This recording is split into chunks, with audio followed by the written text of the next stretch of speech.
కరీంనగర్ జిల్లా హుజురాబాద్ పట్టణంలోని 2వ వార్డు గణేష్ నగర్లో గల డబుల్ బెడ్ రూమ్లను పరిశీలించిన హుజురాబాద్ కాంగ్రెస్ పార్టీ నియోజకవర్గ ఇన్ఛార్జి ఒడితల ప్రణవ్.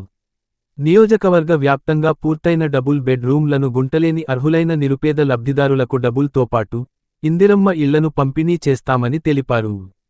100 కోట్లు ఖర్చు చేసి కట్టిన ఇళ్లు నిరుపయోగంగా మిగిల్చారని, ప్రజాధనాన్ని బీఆర్ఎస్ దుర్వినియోగం చేసిందని మండిపడ్డారు. ప్రభుత్వ విప్, ఎమ్మెల్సీగా ఉన్న సమయంలో కూడా కౌశిక్ రెడ్డి పట్టించుకోలేదని ఆగ్రహం వ్యక్తం చేశారు. ఇళ్ల రిపేర్ల గురించి త్వరలోనే గృహ నిర్మాణ శాఖ మంత్రి పొంగులేటి శ్రీనివాసరెడ్డి, జిల్లా మంత్రి పొన్నం ప్రభాకర్కు సమస్యను వివరించి నిధులు తేవడానికి కృషి చేస్తానని తెలిపారు. కేంద్ర ప్రభుత్వం, ఆర్థిక శాఖ మంత్రి నిర్మలా సీతారామన్ ప్రవేశపెట్టిన బడ్జెట్లో తెలంగాణకు తీవ్ర అన్యాయం చేశారని కాంగ్రెస్ పార్టీ నియోజకవర్గ ఇన్ఛార్జి ప్రణవ్ అన్నారు.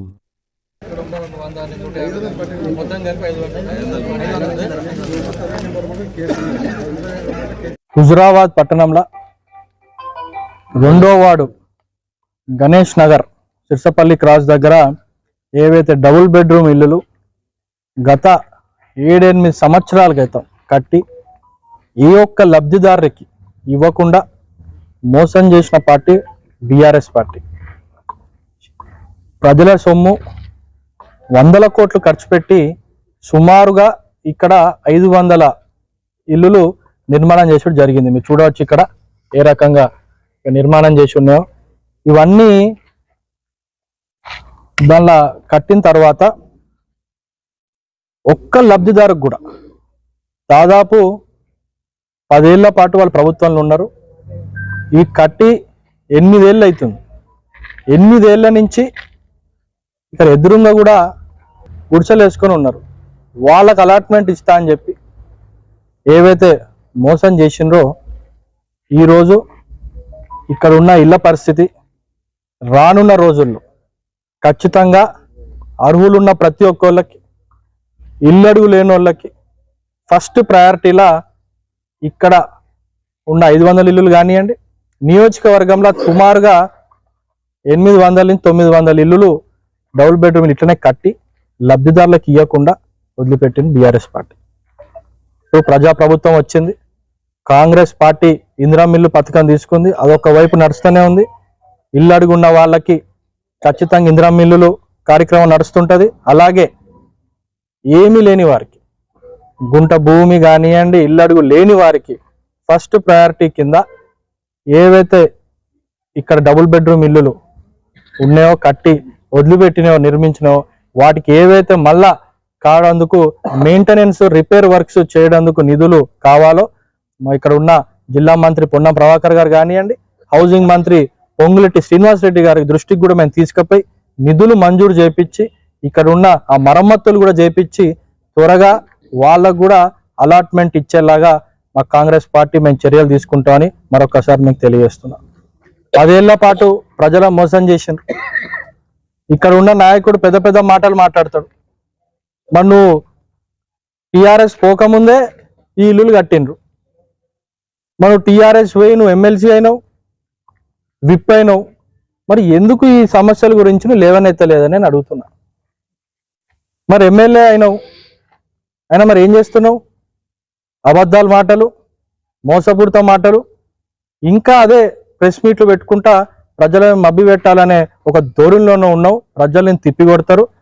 మేము అందుకే ఈరోజు ఇక్కడ కాంగ్రెస్ పార్టీ నాయకులం మేము వచ్చినాం, ఇక్కడ పర్యవేక్షించినాం. ఖచ్చితంగా ప్రభుత్వం దృష్టికి తీసుకుపోయి మళ్ళొకసారి చెప్తున్నా, మరమ్మతులు చేపించి అర్హులున్న ప్రతి ఒక్కళ్ళకి, నిరుపేదలకి, ఇల్లడుగు లేని వాళ్ళకి అలాట్ చేసే బాధ్యత తీసుకుంటామని మేము తెలియజేస్తాం. కేంద్ర ఆర్థిక మంత్రి నిర్మలా సీతారామన్ గారు బడ్జెట్ ప్రవేశపెట్టిండు. మరి మన తెలంగాణకు ఎందుకు విపక్ష చూపెట్టిందని నేను అడుగుతున్నా. ఇవాళ ఒక్క పైసా కూడా తెలంగాణ రాష్ట్రానికి అలాట్ చేసేది జరగలేదు. మరి 8 మంది ఎమ్మెల్యేలు, దాంట్లో 2 కేంద్ర మంత్రులు మన రాష్ట్రంలో ఉన్నారు. మరి తెలంగాణ ఏం పాపం చేసింది? ఐటీఐఆర్ ప్రాజెక్టుకి నిధులు మంజూరు చేయలేదు, ఏదైతే ఇరిగేషన్ ప్రాజెక్టు నిధులు మంజూరు చేయలేదు, హౌసింగ్ స్కీమ్కి నిధులు మంజూరు చేయలేదు. మరి ఎందుకు ఈ విపక్ష తెలంగాణకి చూపిస్తుందని ఈరోజు మేము బీజేపీ పార్టీని కోరడం జరుగుతుంది. ఎందుకంటే అడుగుతున్నా అంటే ఇక్కడ కరీంనగర్ ఎంపీగా ఉన్నది బండి సంజయ్ గారు. గత టర్మ్ వారే చేసిండ్రు, ఇప్పుడు మళ్ళీ వారే ఉన్నారు. మరి ఎందుకు ఈ నియోజకవర్గానికి మీరు కానీ రాష్ట్రానికి నిధులు తీసుకొచ్చి అభివృద్ధి చేస్తలేరు? ఏం అభివృద్ధి చేసిందని చెప్పి నేను వారిని అడుగుతున్నా. ఏదైతే కమలాపూర్ ఉప్పల్ దగ్గర బ్రిడ్జ్ ఉందో కొన్ని ఏళ్ళుగా ఆ బ్రిడ్జు అలాగే పడుంది. అది కేంద్ర రైల్వే శాఖ మంత్రి దగ్గర ఫైల్ ఉంది. మరి మీరు ఇక్కడ లోకల్ ఎంపీ, కేంద్ర మంత్రి, మరి ఇక్కడ ఇంకోటి బాధాకరం విషయం ఏంటంటే ఈటెల రాజేందర్ గారు ఇక్కడ ఈ కాన్స్టిట్యున్సీ నుంచే కొన్ని ఏళ్ళు వారు ఎమ్మెల్యేగా ఉన్నారు. ఇప్పుడు వారు ఎంపీగా అయినరు. మరి వారు కూడా కేంద్రంపై ఒత్తిడి తీసుకొచ్చి ఆ రైల్వే బ్రిడ్జ్ పనులు పూర్తి చేయలేకపోతున్నారు. మరి ఎందుకు ప్రజల పట్ల ఇంత కోపం ఎందుకు చూపిస్తున్నారు, ఇంత వివక్ష ఎందుకు చూపిస్తున్నా అని చెప్పి నేను అడుగుతున్నా.